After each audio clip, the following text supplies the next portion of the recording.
Welcome to Start to Finish Motherhood, a podcast for those thinking or already single mothers by choice, just looking for practical advice for navigating life's relationships.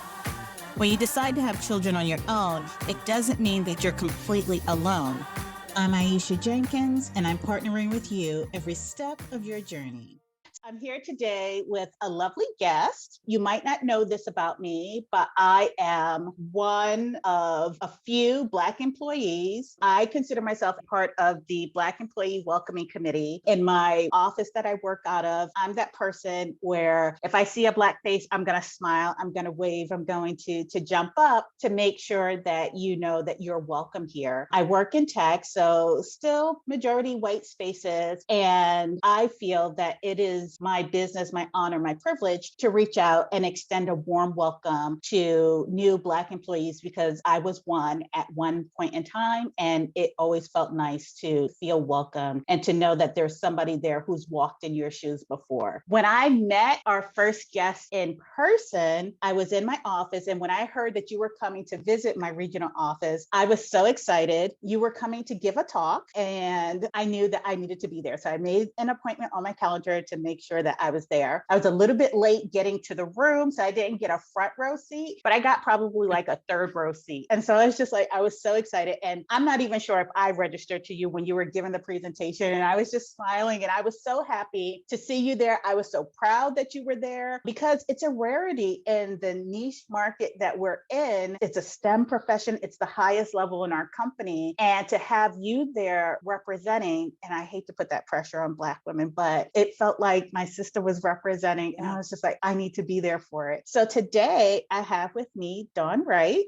Dawn Wright is a chief scientist, a keynote, an author, an altogether badass, and the first Black person to go to the deepest part of the ocean. Still, we're having firsts, which is mind blowing. But to me, Dawn is a mentor, a friend, a coworker, a fellow scientist, someone I greatly admire. And I only grew to appreciate you more over the past couple of years in terms of being a confidant, that someone I can go to where I'm just like, this can't be it. What should my next steps be? And you'll tell me, stay the course. You'll tell me, hold for now. And I've really appreciated that because you are one of those people who get to be in rooms that don't always have a lot of Black people in them. And so to have you take some of that time to give me those cues and that guidance, I've greatly appreciated it. So, Dawn, Oh, Aisha, thank you so much. I am truly honored to be here. And I saw you. I saw you in the audience, and it gave me great encouragement and strength. So I am so blessed to be on your podcast. And for your listeners, I am that fellow IT professional with Aisha. I am also still a professor at Oregon State University. And when I was hired at Oregon State University and then left that post full time to come to Esri, I remained the only Black person on the faculty, on the tenure track faculty in my college at Oregon State University. So yeah, we are still in the era of first. I grew up in the 60s, and I thought this was all going to be solved by the time I got to college. Ooh, no, we are in some ways we are in the struggle, and it's going to. This is a lifetime effort for us, and for those of us who are parents, you are my hero, Aisha, because of the beautiful young ladies that you are raising as a single mom. And my mom raised me as a single mom. I don't know how you do it. All I can manage is to raise my puppy dog. So that's my contribution to raise this dog who makes people happy. And so, okay, so Dawn's a dog mom. What's your dog's name? My dog's name is Riley. Riley is named after the daughter of Stephen Curry, the star point guard for the Golden State Warriors. And living in California, well, probably throughout the country, Riley, his little girl Riley, showed up with him in several TV commercials and just captured hearts everywhere. And so when my mother and I decided to get a new puppy, she said, well, you should name this dog Riley. We are both fans of the Golden State Warriors and of Stephen Curry in particular. So that's where her name comes from. And so we are currently in the process. We're about a year out from getting a family pet. We've decided on a dog. And so I have two girls. My daughter, my oldest, she'll be 9 this year, and the youngest will be 4 in a few months. And we've decided on a dog as a family pet. And Yeah. right now, my daughter is leaning toward a boxer or a boxer mix. Mm-hmm. And because she Googled and she said, what's a good dog for kids in a family? And she Mm-hmm. came up with boxer. And Oh, so we'll see how that pans out. But yeah. Well, well, I think that's wonderful. My next door neighbors had two boxers mhm, for quite some time. okay. And were they easy to manage? I have no idea. I've always had shelter dogs, Mhm. dogs with a mix, Yeah. and you don't know what their background is. But this time I had for years had heard about how wonderful golden retrievers are. I mean, all Mhm. dogs are wonderful, but Mhm. I really wanted to try the golden retriever. Mhm. And their nature is so loving, and their Riley is happy all the time. She's affectionate. Mhm. Just really pleased. She's 5 years old now, and Okay. she is doing just wonderfully. Yeah. Yeah. I ended up having to tell my daughter, well, we'll see what they have, because all of my friends were like, get a rescue dog, Mhm. you won't know what you have. But Yeah. if you talk to the people there and you tell them your living situation, and like, I want a dog that's going to be good with kids. Yes. And, Yes. that's that. Yeah. And medium.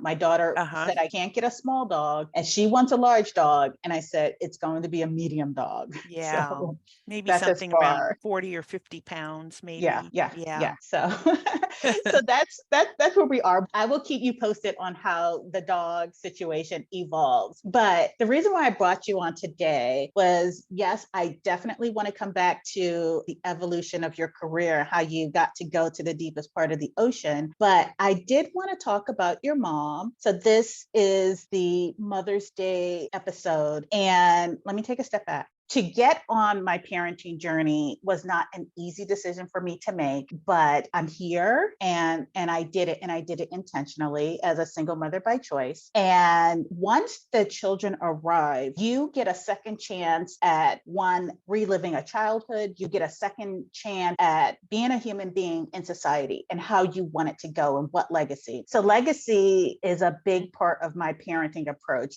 I want to raise, wonderful people in the world, but I also want them to look back and say, I had a wonderful upbringing, and my mom, these are the things that I really appreciate about my mom. And so when you let us know that your mom passed away and you were having a memorial service, to listen to you speak about your mom, I was like, now, how does one get to be remembered like that? And so I wanted to bring you on, and for you, if you could share a little bit about your mom, the way you shared it with us, because it was really touching. Yeah. So if you can kind of start Oh, there, and we'll go. yeah. Well, thank you. And I'll try to keep from crying. Because one of the things that we all, there's some things that we just never get over, Mhm. and we will always experience loss, the pain and the loss lessens. It gets smaller over time, but with people who are truly special in our lives, like our moms, like the way that I'm sure you will be to your daughters, Mhm. there's this presence and this assurance that is always there. And I think with my mother, she gave me a birthday card when I was 5 years old, and it was Batman and Robin, and I was already a Batman comic book fan at that young age. And the card said, "It's you and me against the world." And also at that time, there was a hit song, Helen Reddy. So this is going to date me. This was in the 60s. Helen Reddy had a hit song, "You and Me Against the World." Mhm. And we have just been good friends. I know there are situations where the parent has to be the authority figure, of course, but it's so nice when that authority figure can just be your friend too. So my mother had the perfect mix of being a leader, an authority figure, a protector, but also just my best girlfriend. And for us, we had that by necessity, because she had married someone who just completely failed. He was just, that just didn't work out. He was not a good father. He pretty much left us when I was 11, but he was even up to that point, he had not been a good father. And during that year where I got the birthday card from my mother, and it was "You and Me Against the World," she had just moved us to Canada. She was pretty much the leader of our family because she was getting the teaching positions at universities. And my father was a basketball coach. He wanted to play in the NBA and he got a tryout with the Detroit Pistons and he didn't make it. Certainly no shame in that, but he became a coach. He was a very successful high school basketball coach. And because of that, he could pretty much get a job coaching at the high school level wherever we ended up going. So she made the decisions in terms of what was the next step for our family. And so we were in Canada during that year. And he was just not around. Things were starting to really fall apart then. I could see it as a very little girl. I could see that I really only had one parent. And so when she said, it's you and me against the world, I was like, yeah, I'm in. Yeah, Right. let's do this. And because I think she was a mother too, and I was a little girl, there's something very special about mothers and daughters. Of course, there's something special about fathers and daughters or mothers and sons, but I can only speak from my experience with the special situation that is a mother and a daughter. And she was able to pretty much be everything. It's all that I needed was a good mother. There were other men who came into my life, such as coaches. I was in basketball and track growing up, so I had some very good coaches. I had some very good teachers throughout my schooling. In fact, I remember it was so unusual to get a male teacher in elementary school, and we had a 5th grade teacher. I can almost remember his name, Mr. Matsuyama, because this was in Hawaii. So most of our teachers were Japanese, and our whole class was just excited that we were getting a male teacher. He was our 5th grade teacher, and he was wonderful and very nice role model. But anyway, me, that was the special relationship that I had with my mother as a single parent. Different circumstance, but single parent. And I think it was just the quality and the strength, her integrity, her character, especially during this time in the 1960s, where there were many universities, many scenarios throughout American culture, where if you were a single Black woman, there is no chance. And yet she, not only did she strike out, she went to Canada and she got a teaching position, and this university hired her. She used to always tell me that there are always, when a door, and I don't think this originated with her, but you know the saying, when a door slams in your face, there's always the window, and go through that window. She was very good at finding windows. Can I pause you there for a minute? Sure. So it sounds like you and your mom were already on a path to the non-traditional, right? And so because y'all were pioneers, single mom, one kid, a mom and kid family is what we call it, and just kind of going out and striking out in the world to wherever the adventures took you. And I'm curious because between your mom's lifespan and your lifespan, you're covering like a huge swath of history, right? And so did you encounter different types of dynamics from when you were in the States to when you moved to Canada to what you experienced in Hawaii in terms of how your family structure was welcomed or not welcomed? Well, Canada, we were only in Canada for 1 year, and I remember only good things about Canada. It's Canada. Especially recently, we now look to the north, some of us to our salvation. If things go south, if things just get intolerable here in the United States, given our political situation or whatever is going on in our country, maybe there's a place for us in Canada. I know, I've thought about that. Although the Canadians have their problems too, because it's the Indigenous people that they really have had trouble with and have mistreated, along with the way that we have treated our Indigenous people, the Native people, but that's another podcast. But we were welcomed there. It was a wonderful experience. And then when we moved to Hawaii was an eye-opener because Hawaii is known as this cultural and ethnic melting pot with all of these different groups, all of these different ethnicities of people there, the different mixtures of people in Hawaii. In fact, as a little girl, I remember in the schoolyard at recess, if you were new or if you introduced yourself, if you wanted to introduce yourself to someone else, you would say your name and then your ethnicity. Oh. So I remember like a little boy would say, my name is Kimo and I'm part Hawaiian, part Chinese, and part Filipino. And I used to say, well, what am I going to say? Because they don't know anything. And back then, when my mother was teaching me about Black history, she was using the term American Negro. And she used it very intentionally because of the history. We are Americans. We are not Africans, but we descend proudly from African people. We are of the Negroid race, and pronouncing, she was a speech teacher. So to use the word, it's a proud word, and speak it correctly. She did not actually like the term Black because she said, look at our skin. We have brown skin. We are brown people, and we are a mixture. We are this color because we are a mixture of African slaves who were raped by their slave owners, or there were mixtures. There's probably Native heritage in there. There are all kinds of mixtures. And so the American Negro is a unique group of people, and be proud of that.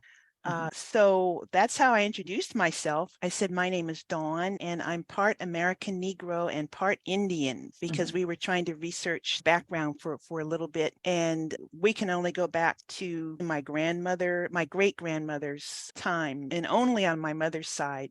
At any rate, my experience overall in Hawaii was good after the first year. The first year that we were, the second year that we were there, the first year we were in Honolulu, and she was teaching at the University of Hawaii. She had gotten the post there. Honolulu is very cosmopolitan city. It's a city, and we were welcome there, blended in. Everything was wonderful. My father was playing semi-professional basketball and doing well, but then she was doing so well that they assigned her to one of the neighboring islands. So we moved to Maui, and back then Maui was extremely rural. Maui was nothing like the way that it is now as a major tourist destination. She had to start this program from scratch, a curriculum in speech communication. At any rate, we had some difficulty renting a house at first, and I was bullied in school. And it was, my mother used to say, it's sort of like what's playing out on TV at this time with the race riots, Watts, and so forth. It's like the people here are seeing what's on TV, and they are putting that on us. We were the first Black family to move to Maui. And so people they'd never had Black people living in the community. But, our physical features, people used to think she was from Tonga or Samoa, because we have a lot of similarities with those people, or people from Fiji have a similar texture hair. So it was just ironic, and it was painful, but it only lasted for the first year, because we stayed there and contributed to the community. She became a very popular professor. My father became a very popular basketball coach. I loved being in school. In fact, I was bullied by an older boy who was not in my class. I was a second grader and he was a fifth grader. And I look back at him now, I say, shame on you. You should be ashamed of yourself. And I became a track star on the island, and I was on track to go to the 1980 Olympics. And I had acquired a coach, someone who was coaching me for free. And so I was well known on the island by the time I got to high school. That guy ended up asking for my autograph. I don't think he remembered. He didn't remember that you? He was the big bad fifth grader who bullied me as a little second grader. It's so interesting. I ran track too in high school. What were your events? I was a sprinter. The 400 meter was my event, and also the jumps. I did high jump and triple jump. Oh my goodness. Oh, I would have loved to seen you in action. I was 100, 200 and long jump. See, yes. And I always admired 400 meter runners, because you have to be the strongest athlete to make 400 meters. It's a combination of sprinting and distance running. And it was hard. It is just the right distance to be absolute agony. So you are awesome. And triple jump. Ooh, you go, girl. Thank you. I have such fond memories of being an athlete, being on the track team. I still am in contact with many of the members of my track team. So it's a love. Yeah. Dawn, how did you develop a love of science? Like how does a mom raise a kid who loves science? And especially, you say your mom was in language and communication. How does that happen? Yes, she was a total liberal arts. Uh-huh. She was a speech major. She got a bachelor degree in speech and then went on to get a language arts master degree, but still with a speech concentration. And she did oral interpretation of literature. So she was totally on the humanities side, but always admiring science. I think science is, and the humanities, all of these areas, they can reach all of us. And so you can be a parent. If I had a child who wanted to be a writer or to make film or to be a historian, I would be all over that. I would love that. I would encourage that child because I so adored those subjects in school, even though I knew that I was not going to go into that area. But I loved my history classes. And so that's what she did. She just realized what my interests were, and I shared my interests with her. And she encouraged me. She said, let's go see this Disney film, or let's go to this museum. I found this article in this magazine. I want you to read, just anything like that. And the one thing though, was that as an athlete, and I was developing as a sprinter in track and a jumper, and also as a basketball player. But she said, one thing that I think would really help you is to take ballet. And my heart just sank. But I hear that. I hear that quite often. And she said that just humor me. We have this new program that's come to our island, and it's a wonderful opportunity. And just give me 1 year. Just try it for 1 year. And then I won't press you further, but I just think it would really help you. It will help your running. It will help your overall poise and your flexibility for everything else. And she was right. And it turned out that I took ballet for 2 years. I stuck with it for 2 years.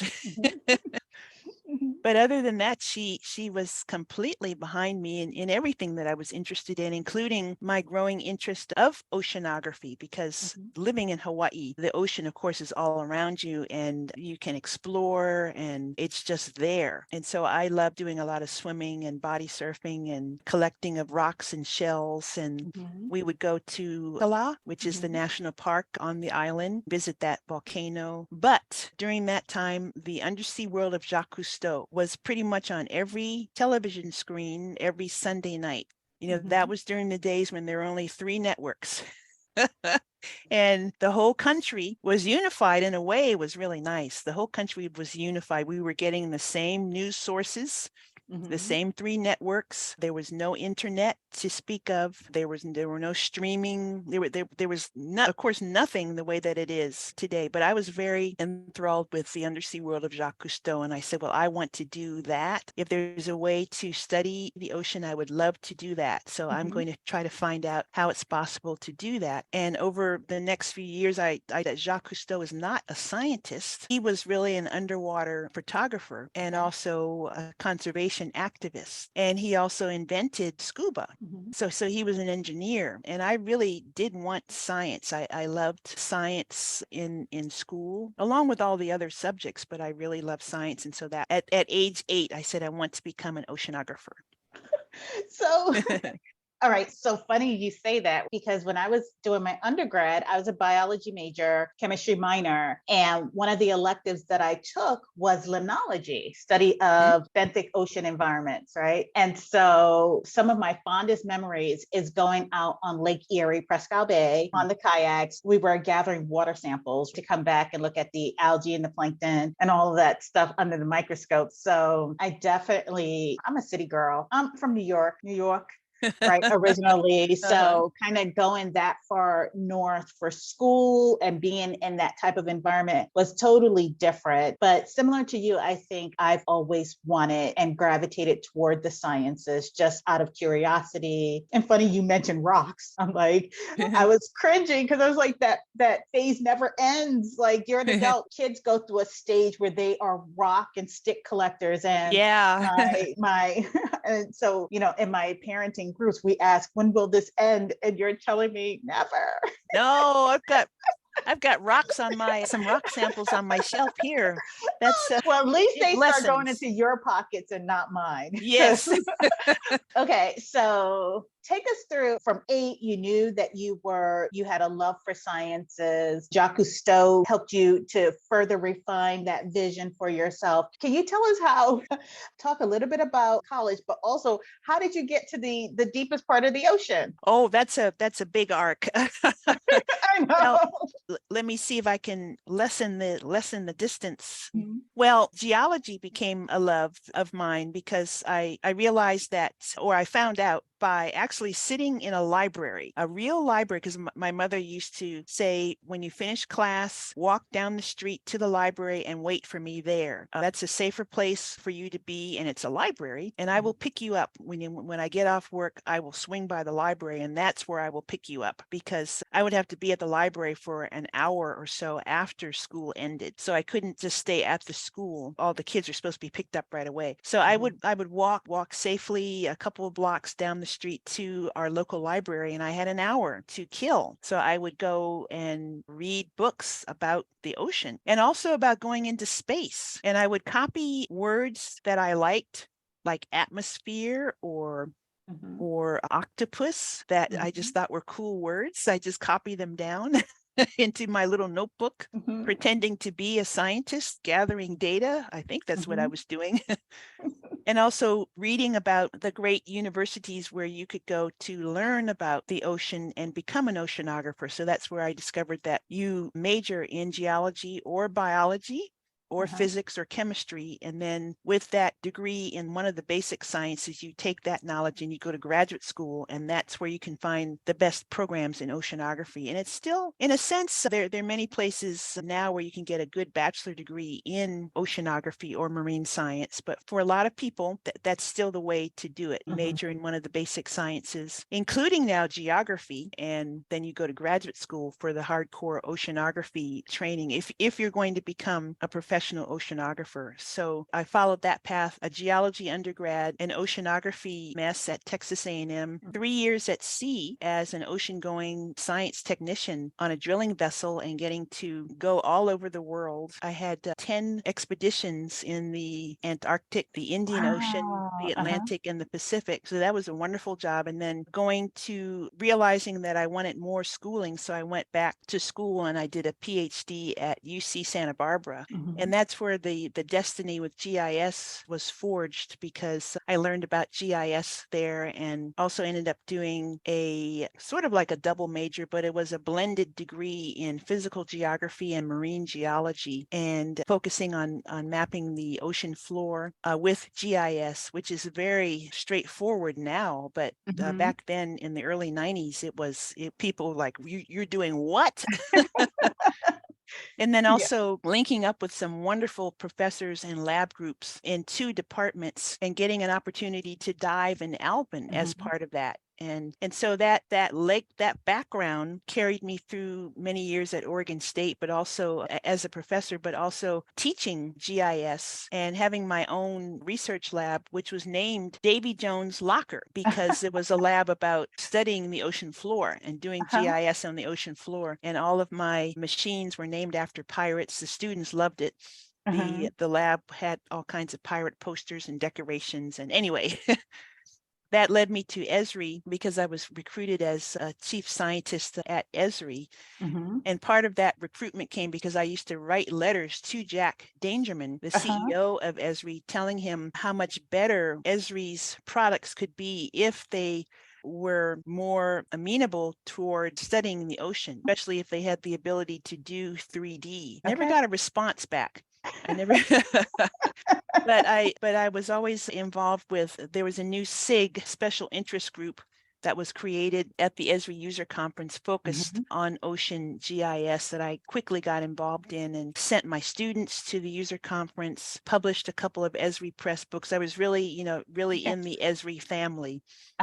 Till one day I got this letter from Jack, and also from Scott Morehouse, who was the chief software architect at the time, asking me to consider coming to Esri as a chief scientist and being the liaison for Esri between all of the sciences. And now it's even even moved to social science. Yeah. Anyway, fast forward, there's been a lot of work to do that job at Esri and a lot of connections with some wonderful partners and projects, which led us to a partnership with Caladan Oceanic. And Caladan Oceanic is the organization that has made all of these fantastic discoveries and has taken this special submersible to the 5 deepest places in the ocean. The deepest place in the Pacific, the Indian, the Arctic, the Atlantic, and the Southern Ocean. And through that partnership, that's how I was asked to participate to go to Challenger Deep last year and to use Esri technology along the way. So we have data that we're preparing for the Esri GIS Living Atlas of the World from that dive of last year. That's amazing. So let me pause and all right. When you announced that you had completed the Challenger Deep and your handle is Deep Sea Dawn, which I love, and I let you know that my daughter's a budding scientist. And so my daughter and I, we talked about you because we were sitting down and we had these National Geographic books where we talk about the different scientific professions. And she's just like, Black people are not geologists. I said, yes, they are. I said, Mom's a geologist. No, you're not. And I was just like, yes, I am. I work with a bunch of Black geologists, geographers. And so she's just like, no, you don't. So I was just like, yes, this is my friend Dawn. Dawn just went to the deepest part of the ocean, the first Black person to go. So we went on this journey with you. And then I reached out to you and like, my daughter's so excited. And you sent us trading cards. You sent us just a whole lot of memorable items. And so now, just from that spark, you sparked a flame that got me to talking to my daughter about professions in geography, geoscience, geostem. She took that information and she went to her school like a little virus. And she spread it to all her friends. Like, my mom knows the woman who went to the deepest part of the ocean. She took your trading cards and she showed it to her teachers. And it just, sparked an entire conversation amongst her and her classmates. And that's the value of diversity, diverse experiences. So she's able to take her mom being one of a few in a traditionally white space and having to demystify for her that, yes, there are Black people in this profession. And I know one. And then she's able to tell her friends about it. And she loves books. She went to the library one day and she got a book on oceanography. And she's like, look, Mom. I was like, what made you pick that book? She was like, because your friend is an oceanographer. And I was just like, so I had to make sure that I took a picture, but yes, that touched me. Let's talk a little bit about the work that you do with kids, because you're not just this untouchable chief scientist. You're like this real down to earth person who will get in with the kids and get muddy and dirty. Tell us a little bit about what you do with the K through 12 audience. Well, I don't really have a special program or organization or things structured. I get asked to do things with kids and I just love doing it. Yeah, I take cues from the K through 12 education team that we have at Esri, where they develop curricula and they're in the classroom with students. So they are K through 12 teachers. They are elementary school teachers or high school teachers in their backgrounds before coming to Esri. So it's always been a pleasure to work with them. But GIS Day has been a real catalyst, I think, for me and for a lot of people, because for many of us, well, I first learned about GIS Day, which is a special day. It's always the second week. It's always the Wednesday of November. So it's right in the middle of Geography Awareness Week. And I had entered a geography department for the very first time in my life, having been at UC Santa Barbara. And so UC Santa Barbara had at that time and still has a wonderful GIS Day program that sends the students out to local schools to tell them about GIS and to tell them about mapping. And so I signed up for that as a graduate student. And at that time, I had already had one dive in Alvin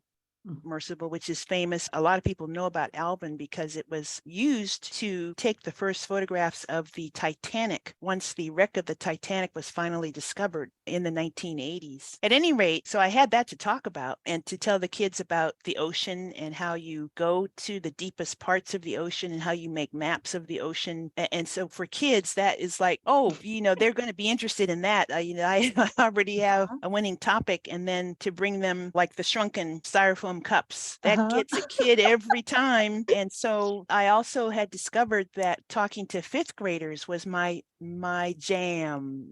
Fifth graders are old old enough to understand what you're talking about, but are young enough to not be so jaded. Sometimes high school or middle school audiences can be, but I really have not had a bad experience with any age group, but I seem to be able to communicate the best with fifth graders or fourth graders, fourth and fifth grade. All right. All right. I've got a soon to be fourth grader, and she'll eventually be a fifth grader. But Yeah. So recently with Challenger Deep was a wonderful opportunity because I had to do so many media interviews and got so many requests. And even through some of the articles that were printed in Black only or primarily Black audience magazines, then I started getting these requests by email. Can you come to our school? Mainly, can you come to our school? And of course, I don't have a program. I don't have an agent. I don't have the infrastructure around me to do that, but I just try to respond wherever I can. Or like when you sent me the information about your daughter,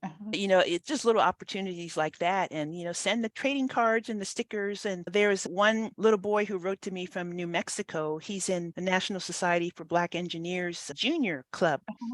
For kids on the weekends, and they're called Justice Code, which I love. And he said, can you please come to Albuquerque, New Mexico and talk to us?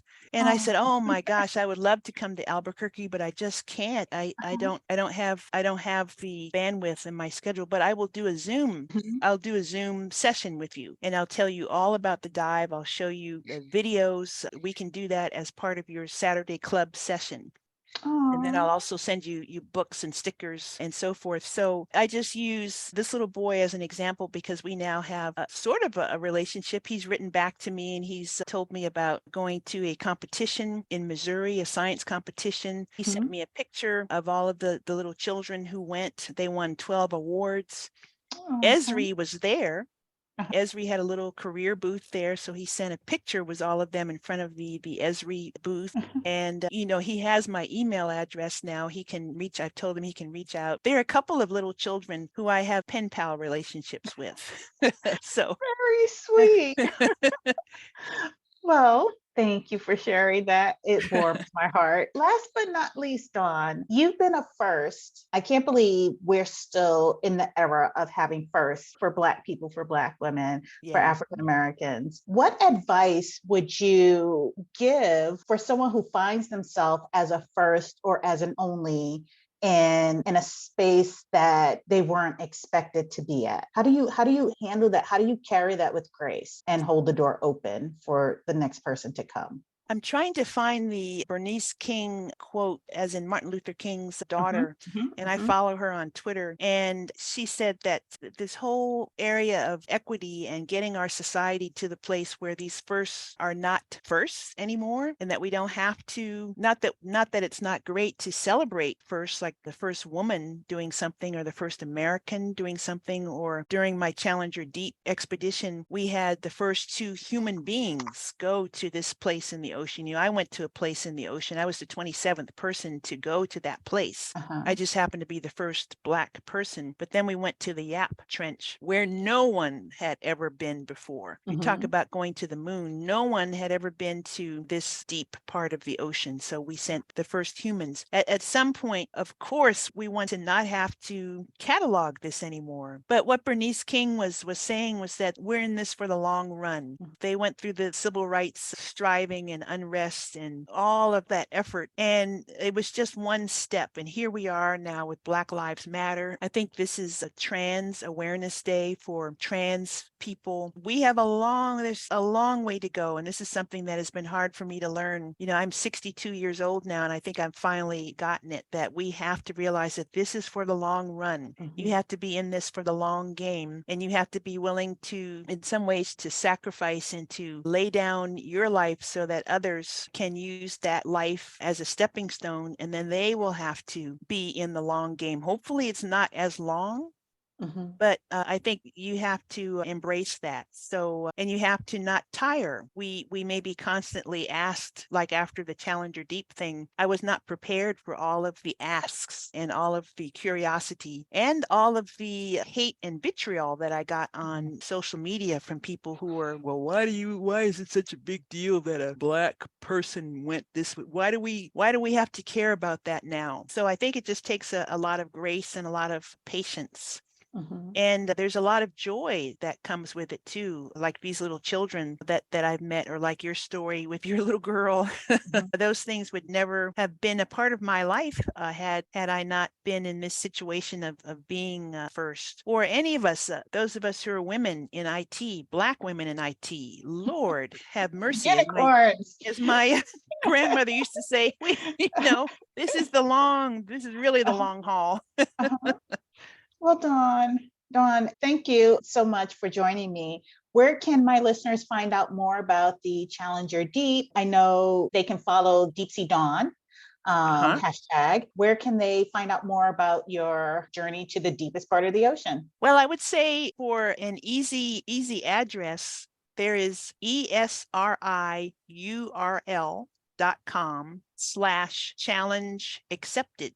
So that's all one string of characters. And that is the story map of your deep dive. It tells you from beginning to end what happened. But at the bottom of that story map are all of these other resources, such as the hub. There's an ArcGIS hub with even more resources. And so you can, if you go to the story map, you can get access to just about everything else. Okay. And just one last point. I'm sorry that you had to experience the vitriol. And I think the sooner we learn as a country that Black history is everyone's history, and we stop cheating our children and keeping them from that history, I think the better off we'll be as a country, because it does matter. We shouldn't still be having first, but the fact that we do says something about who we are as a country. So well said. Thank you.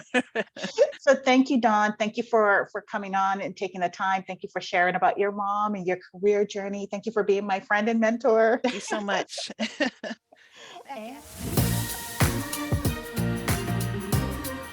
Thanks for listening to Start to Finish Motherhood with Aisha. If you want to keep the conversation going, follow Start to Finish Motherhood on Instagram, or email me at aisha@starttofinishmotherhood.com. If you love this episode, please share it with anyone who's thinking of becoming a single mother by choice, anyone who's already parenting as a single mother by choice and just looking for advice on navigating it all, or a friend or family member who's looking to support someone else's single mother by choice journey. Until next time, bye now.